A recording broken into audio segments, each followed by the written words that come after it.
गोपीचक एक गांव है, गाय काट दिया। और गाय काटने का जब मुसलमानों ने प्रतिरोध किया, अभी 15 दिन पहले पूरे बांग्लादेश वहां से आके बांग्लादेशी घुसपैठिए जो अपने आप को पश्चिम बंगाल का नागरिक कहते हैं, उन्होंने हमारी बहू बेटी का इज्जत लूटा। उन से अवधेशपासी एमपी है, उसका नाम फैजाबाद है। किसी ने फैजाबाद नहीं कहा, सबने अयोध्या कहा। यही भारतीय जनता पार्टी की जीत है, यही मोदी की जीत है।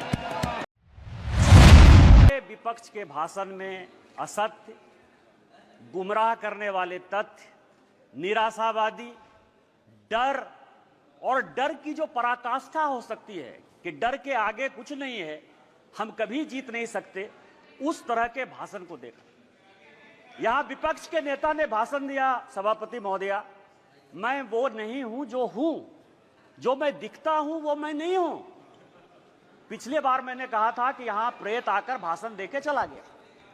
इस बार जो मुझे लगा उनके भाषण से कि एक फिल्म हमने देखी थी मिस्टर इंडिया, अनिल कपूर जो है किसी को दिखते नहीं है, फिर दिख जाते हैं। यदि लाल जो है कहीं दिखाई देगा तो वो मिस्टर इंडिया के अनिल कपूर हैं, जो दिखते हैं वो नहीं दिखते हैं, जो दिखते हैं वो नहीं दिखते। विपक्ष का क्या डर है सभापति महोदया, ये आप समझिए।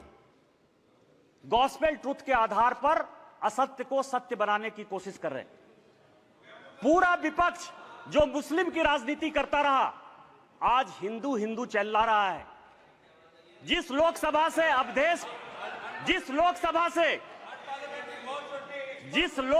से अवधेशपासी एमपी है, उसका नाम फैजाबाद है। किसी ने फैजाबाद नहीं कहा, सबने अयोध्या कहा। यही भारतीय जनता पार्टी की जीत है, यही मोदी की जीत है। और मैं प्रधानमंत्री जी को बधाई देना चाहता हूं, धन्यवाद देना चाहता हूं। रामायण की एक चौपाई है कि राम रमापति करधन लेहु, खैंचत चाप मिटई संदेहु। उन्होंने पूरे देश को यह मैसेज दे दिया कि यह देश हिंदू है, हिंदू राष्ट्र है और मुसलमान के नाम पर कोई राजनीति नहीं हो सकती है। फैजाबाद का नाम अपोजिशन के किसी आदमी ने नहीं लिया। क्या सत्य है? इन्होंने कहा हमारे ऊपर ईडी आ गई, हमारे ऊपर सीबीआई आ गई, हम किसी से नहीं डरते। आप वहां चले गए, बांसवाड़ा चले गए, आपने क्या भाषण दे दिया, क्या जीत गए? मैं एक ऐसा शख्स हूं, अखिलेश जी सुनिए आराम से, मेरे ऊपर कांग्रेस और जेएमएम ने 44 केस किए। मेरे 80 साल 85 साल के माँ पिताजी के ऊपर केस हुए। गैलरी में मेरी वाइफ बैठी हुई है, मेरे बच्चे बैठे हुए हैं, उनके ऊपर केस हुआ, भाई के ऊपर केस हुआ।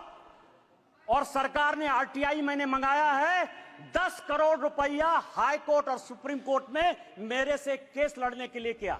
मैं जब चुनाव लड़ने के लिए गया, राहुल गांधी जी की यात्रा हुई, मल्लिकार्जुन खड़गे का 2 कार्यक्रम हुआ, प्रियंका गांधी जी गई, उन्होंने कहा कि मैं चैम्बर में बैठा रहता हूं और मैंने कहा कि मैं मोदी का सिपाही हूं, मैं भारतीय जनता पार्टी का सिपाही हूं। और मैंने वचन लिया, प्रण लिया कि मैं जनता के पास वोट मांगने नहीं जाऊंगा। 2 मार्च को पार्टी ने मेरा टिकट अनाउंस किया, 2 मार्च को मेरा चुनाव 1 जून को हुआ। 90 दिन के पूरे कैंपेन में मैंने जनता से वोट नहीं मांगा और मैं यहां पार्लियामेंट में जीत कर आया, आपको हरा कर आया हूं। जिस क्षेत्र से हेमंत सोरेन विधायक हैं, उस जिले का मैं सांसद हूं और आदिवासी बाहुल्य इलाके से मैं 10,000 वोट से जीत कर आया हूं। मेरा समय है, आप सुनिए, मेरा समय है, 5 मिनट में खत्म नहीं होगा ये बातें। किस तरह का सत्य और असत्य की बात कर रहे हो आप कह रहे हो, मुस्लिम की बात कर रहे हो, मंगलसूत्र की बात कर रहे हो कि प्रधानमंत्री जी ने घुसपैठिया कह दिया। हां, प्रधानमंत्री जी ने घुसपैठिया कह दिया। 2009 में सभापति महोदया आप मंत्री थी। 2009 से इस संसद में, इस सदन में मैं 200 बार बोल चुका हूं कि मैं जिस इलाके से आता हूं बांग्लादेश, वहां बांग्लादेशी घुसपैठिया बढ़ा हुआ है संथाल परगना में। चाहे वो जामताड़ा हो, पाकुड़ हो, साहबगंज हो, मुर्शिदाबाद हो, मालदा हो, किशनगंज हो, अररिया हो। और हालत यह है, हमारी स्थिति यह है कि यहां विजय हांसदा बैठे हुए हैं, मैं उनसे पूछ रहा था, गोपीचक एक गांव है, गाय काट दिया। और गाय काटने का जब मुसलमानों ने प्रतिरोध किया, अभी 15 दिन पहले पूरे बांग्लादेश वहां से आके बांग्लादेशी घुसपैठिए जो अपने आप को पश्चिम बंगाल का नागरिक कहते हैं, उन्होंने हमारी बहू बेटी का इज्जत लूटा, उनके घर को जलाया, उनके घर को भगाया। आप कह रहे हो कि वो बांग्लादेशी घुसपैठिए नहीं है, उनकी जनसंख्या नहीं है। स्पीकर साहब पूरे देश भर में, मैं गोपी चक की बात कर रहा हूं। सभापति महोदया, सभापति महोदया, सभापति महोदया, पूरे देश में परिसीमन हो गया, पूरे देश में परिसीमन हो गया। आप आदिवासी की बात करते हो, आप पिछड़े की बात करते हो, हमारे यहां परिसीमन नहीं हुआ। आदिवासी की संख्या जो 36% थी वो 26% हो गई। ये पूरे देश को जानने की आवश्यकता है। 1 लोकसभा का सीट आदिवासी का और 3 विधानसभा का सीट घट रहा है। परिसीमन नहीं हो गया, घुसपैठिए बढ़ रहे हैं, आदिवासी लड़कियों के साथ शादी हो रही है, धर्मांतरण हो रहा है। इसके बाद भी आपको लगता है कि प्रधानमंत्री घुसपैठिए की बात नहीं करेंगे? किस तरह की राजनीति कर रहे हो आप? मैं आपको बताऊं सभापति महोदय, सभापति महोदय, शिव की बात होती है, हम उस विचारधारा के लोग हैं। अतजल गगरी छलकत जाए, जिसको कुछ समझ में नहीं आती। यदि आपको शिव का ही दिखाना था, गुरु नानक का दिखाना था, तो मंदिर चले जाते यार, गुरुद्वारा चले जाते। इस पार्लियामेंट में फोटो क्यों दिखा रहे? चले जाते ना। और जिस अभय मुद्रा की बात कर रहे हैं, मैं ब्राह्मण हूं और मुझे गर्व है कि ब्राह्मण हूं। जिस अभय मुद्रा की बात करते हो, भगवान शंकर को 4 हाथ है, 4 हाथ है, 1 हाथ नहीं होता है। और हस्त मुद्रा में ऐसे भी हाथ है, ऐसे भी हाथ है, ऐसे भी हाथ है, 28 मुद्राएं हैं। और 28 मुद्रा क्या है जो माननीय मोदी जी कह रहे हैं, ये सबको जानने की आवश्यकता है। एक मुद्रा वो है जिसके हाथ में डमरू बजा हुआ है। डमरू मतलब स्टार्ट करिए, प्रकृति को स्टार्ट करिए, जीवन को स्टार्ट करिए, गरीबों के लिए काम करना स्टार्ट कीजिए। दूसरे हाथ में क्या है? डिस्ट्रॉय करना, अग्नि है भगवान शिव के हाथ में। वो ये कहता है कि चाहे हेमंत सोरेन हो, चाहे केजरीवाल हो, जो भ्रष्टाचारी है, जिसने जनता का पैसा लूटा है, उसको जेल भेजिए। तीसरा हाथ है जो ये कहता है कि जनता को खाना खिलाइए। और चौथा हाथ है कि कभी भी विकसित भारत के लिए, भविष्य के लिए, इंसॉल्वेशन के लिए, ये भगवान शिव हैं। आपको यदि धर्म नहीं पता है यार, कहां से धर्म के बारे में पता करोगे? त्रिशूल जो है भूत, भविष्य और वर्तमान की व्याख्या करता है, इसीलिए वो त्रिशूल है। और हमारे प्रधानमंत्री भूत, भविष्य और वर्तमान को देखकर विकसित भारत के संकल्प के साथ आगे बढ़ रहे हैं, इसलिए ये बात आपको समझ में नहीं आएगी।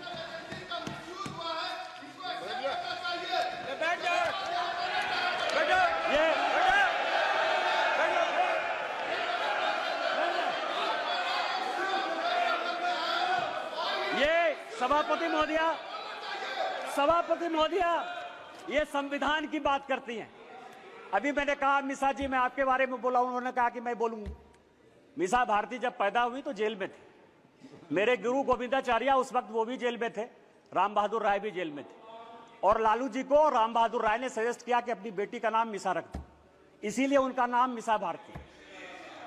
जिस किताब का विमोचन राहुल गांधी ने किया, MK स्टालिन की आत्मकथा का, उसमें सबसे बढ़िया टॉपिक क्या है सभापति महोदया पता है? कि इमरजेंसी में जो है मेरे पिताजी ने पुलिस को हैंडओवर कर दिया। और यहां बैठे हुए हैं अखिलेश यादव जी, इनके पिताजी के साथ मुझे काम करने का मौका मिला। और बड़े आदमी थे, इतने बड़े आदमी थे कि वो हमेशा कहते थे कि मैं तुम्हारा भाषण सुनता हूं। उन्होंने मुझे इमरजेंसी की कहानी सुनाई कि जिस दिन इमरजेंसी गए तो उनकी वाइफ के पास जो है खाना खिलाने के लिए अपने परिवार के पास नहीं था। आप संविधान की बात करते हो, आपने कहा राज्य डिवीजन कर लिया। आपको पता है कि क्या हुआ? 7वां संशोधन 1956 में जब नेहरू ने किया तो उन्होंने कहा संविधान की आत्मा, आपने भी नरेंद्र मोदी कहा, इसलिए मैं नेहरू कर रहा हूं। मैं जानता था कि आप अटैक करो। Please address the chair. सभापति महोदया, 7वां संशोधन यह किया कि राज्य को कोई अधिकार नहीं होगा अपना बाउंड्री चुनने का। और यही कारण है कि 7वें संशोधन के बाद 14 राज्य और 6 यूनियन टेरिटरी बन गए। आप संविधान की बात करते हो, आप कहते हो संविधान बचाने की बात करते हो। संविधान की प्रस्तावना स्वर्ण सिंह कमेटी के बाद जब इमरजेंसी में सारे बड़े नेता, चाहे वो लालू प्रसाद जी हो, मुलायम सिंह यादव हो, करुणानिधि जी हो, अडवाणी जी हो, अटल जी हो, हेमवती नंदन बहुगुणा हो, कांग्रेस के चंद्रशेखर जी हो, बाबू जगजीवन राम हो, जब सारे जयप्रकाश नारायण, नहीं मैं एमपी की बात कर रहा हूं, ये सारे लोग जब जेल में बंद थे तो स्वर्ण सिंह कमेटी बनाई 1976 में। 42वां संशोधन हुआ। उस 42वें संशोधन ने हमारे धर्मपरायण देश को, हम धार्मिक हैं, हम हिंदू हैं, बिट्टू यहां बैठा हुआ सिख है, बुद्धिस्ट हैं, रिजू जी उन्होंने कहा कि हम बुद्धिस्ट हैं, यहाँ ओवैसी बैठे हुए, इस्लाम उनके लिए गर्व का विषय है। आपने हमारे देश को धर्मनिरपेक्ष कर दिया, रातों रात बदल दिया। आपने उसमें इंटीग्रिटी शब्द जोड़ दिया। पूरा देश जो है ईमानदार है, इसी कारण ईमानदारी से चलता है। आपने ईमानदार जोड़ दिया और आपने उसमें सोशलिस्ट जोड़ दिया। अरे कैसे सोशलिस्ट हो सकते हैं हम यार? कोई कम्युनिस्ट हो सकता है, कोई कैपिटलिस्ट हो सकता है, तुमने जो है सोशलिस्ट पूरे प्रेम्बल को बदल दिया और आप संविधान बनाने की बात करते हो। उन्होंने कहा कि जो हम कानून बनाएंगे, जो फंडामेंटल राइट हुए थे, जो हमने हमारे फोर फादर्स ने जो फंडामेंटल राइट्स दिए थे, उसके साथ आपने फंडामेंटल ड्यूटीज एक अलग शब्द जोड़ दिया। आप संविधान बनाने की बात करते हो। पूरा का पूरा 42वां संशोधन, उन्होंने कहा कि जो संविधान कानून बनाएगा, क्योंकि इंदिरा गांधी की सदस्यता खत्म हो गई थी, उन्होंने कहा कि हम फिर से रीइंस्टेट होकर देश के प्रधानमंत्री बन जाएंगे। आप मेरे ऊपर कोई क्वेश्चन नहीं कर सकते हो। लोकसभा के जो समय है, समय सीमा 5 साल, उन्होंने कहा अब 6 साल होगा। खाता न वही, इंदिरा गांधी जो कहे सही, संविधान वही है। अरे संविधान बचाने वाले यदि मोदी ने संविधान बदला, 370 के लिए बदला, शेड्यूल कास्ट के लिए बदला, ओबीसी को संवैधानिक दर्जा देने के लिए बदला। और जब भी शेड्यूल टाइप ओबीसी की बात होगी, हम संविधान बदलेंगे और हमको कोई संकोच नहीं। सवाल ये आर्य और अनार्य की बात करते हैं, ऋषि मुनि की बात करते हैं। राजा साहब, आप हमारे मित्र हो। मैं एक ऐसा आदमी था जो तिहाड़ में आपसे मिलने के लिए गया, कांग्रेस ने आपको जेल भेजा। आपको पता है कि गुरु वशिष्ठ, विश्वामित्र, अगस्त मुनि, ये कोई भी ब्राह्मण नहीं थे। रामायण, महाभारत, गीता लिखने वाले कोई भी ब्राह्मण नहीं थे। कोई भगवान ब्राह्मण नहीं है। रामायण वाल्मीकि ने लिखी, महाभारत वेद व्यास ने लिखा, चारों वेद और 13 उपनिषद सभी वेद व्यास ने लिखे, जो मछुआरे के बेटे थे।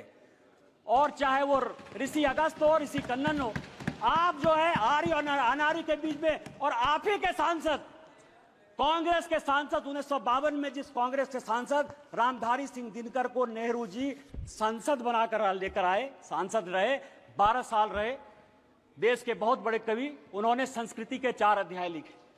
उस संस्कृति के 4 अध्याय में उन्होंने लिखा कि ना कोई आर्य है ना कोई अनार्य है।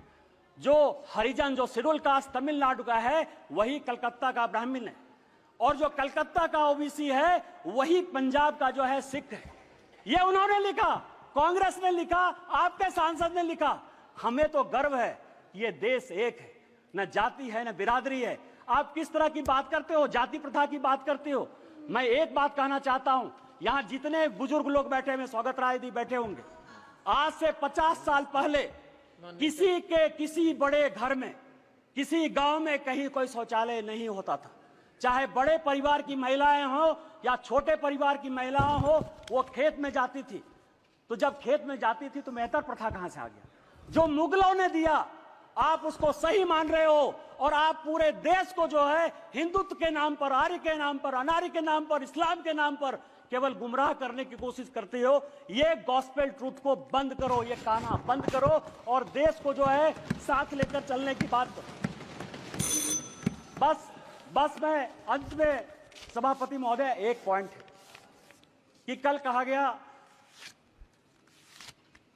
कि स्पीकर साहब जो है झुक के प्रधानमंत्री जी को जो है अभिवादन किए और राहुल जी को ऐसे। आज मैंने एक फोटो देखा थल सेना अध्यक्ष का। वर्दी में कहा जाता है कि किसी को प्रणाम नहीं करना चाहिए। आज सारे अखबारों में थल सेना अध्यक्ष का फोटो छपा है और अपनी मां को पैर छू के वर्दी में प्रणाम कर रहे हैं। तैत्तिरीयोपनिषद का एक श्लोक है, अभिवादनशीलस्य नित्यं वृद्धा पसेबिनः चत्वारि तस्य वर्धन्ते आयुर्विद्या यशोबलम। आपसे जो भी बड़े आदमी हैं, पद की, मर्यादा की कभी परवाह नहीं करिए। अभी पार्लियामेंट खत्म हुआ, मैं फरवरी की बात कर रहा हूं। जिस दिन पार्लियामेंट खत्म हुआ, मैं बाहर गाड़ी का वेट कर रहा था। मैं सबसे ज्यादा कांग्रेस पर अटैक करता हूं। राहुल जी, सोनिया जी या पूरा कांग्रेस गांधी परिवार मेरा टॉपिक है, क्योंकि मेरे फादर 1975 में इमरजेंसी में सैक कर दिए गए, उनकी जिंदगी में नौकरी नहीं लगी। 19 महीने मेरे परिवार के लोग इमरजेंसी में बंद रहे, इसलिए कांग्रेस के प्रति इतना विद्रोह या ये चीज जो है मेरे मन में है, बचपन से है, क्योंकि मेरा बचपन मैंने देखा ही नहीं, क्योंकि हम लोग सभी देशद्रोही के परिवार के माने जाते थे। सोनिया जी आई, सोनिया जी ने मेरा हाथ पकड़ा सबके सामने, चूंकि सबके सामने पब्लिक में एक काम हुआ, इसलिए मैं पब्लिक में बात कर रहा हूं। और उन्होंने मुझे कहा कि निशिकांत, आज मेरी तबीयत खराब थी, लेकिन तुम्हारे जैसे लोगों को पार्लियामेंट आना चाहिए। मैंने प्रणाम किया उनको। मैंने ये नहीं सोचा कि वो सोनिया गांधी, वो बड़ी हैं। आप किस तरह के डिस्कोर्स में ले जाना चाहते हो? माननीय मोदी जी हमारे पार्टी के बड़े आदमी हैं। पार्टी टिकट दी तो ओम बिरला जो है इस कुर्सी पर बैठे। यदि उनको पैर छू के भी प्रणाम कर लेते ओम बिरला जी, तो उस कुर्सी की ताकत कम नहीं होती। आपको भारतीय सभ्यता और संस्कृति के बारे में नहीं पता है, और यदि भारतीय सभ्यता संस्कृति के बारे में नहीं पता है तो आप जिंदगी में कुछ नहीं कर सकते हो। आज आप 98 में हो, अगले चुनाव में आपको जो है लीडर ऑफ द अपोजिशन का भी मौका नहीं मिलेगा। आपने मुझे मौका दिया। इन्हीं शब्दों के साथ जय हिंद, जय भारत।